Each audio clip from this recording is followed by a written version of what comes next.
से मिले तू जाएंगे छौड़ी कारी के 16 हो सिंगार। केकरा से मिले तू जाएंगे छौड़ी कारी के 16 हो सिंगार। अगे काबन छौड़ा कौ यार गे छौड़ी केकरा बनाय माही भातार।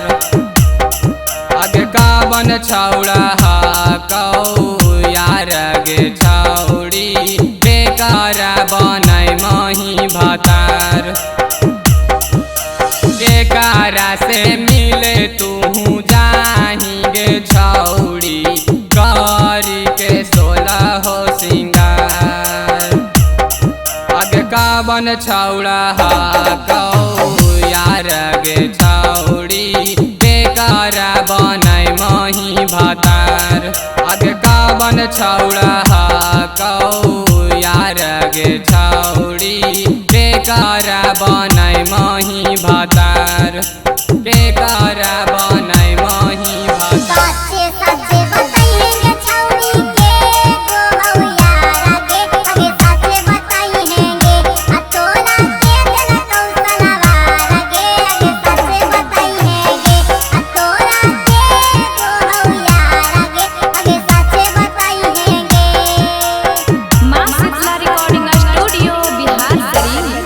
अगे टोटो वाला कौ यार गे छौड़ी ट्रक वाला कौ भातार।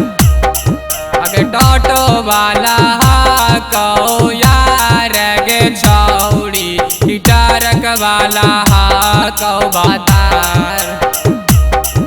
अगे केकरा से मिले तू जाएंगे छौड़ी मिलेला भेंडा बाजार। अगे केकरा से मिले तू जाएंगे छौड़ी मिलेला भेंडा बाजार।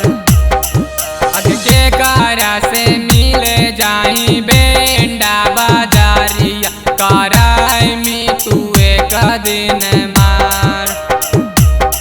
अगे केकरा से मिले तू जाएंगे छौड़ी कारी के 16 हो सिंगार।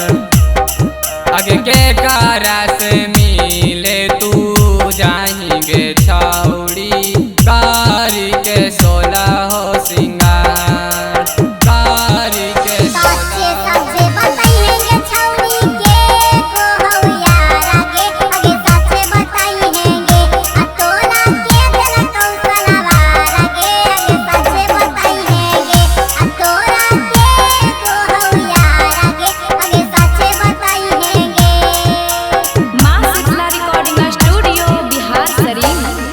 अगे रौशन के छोड़ी के तू गे खुशबू केकरा संगे करही बाजार।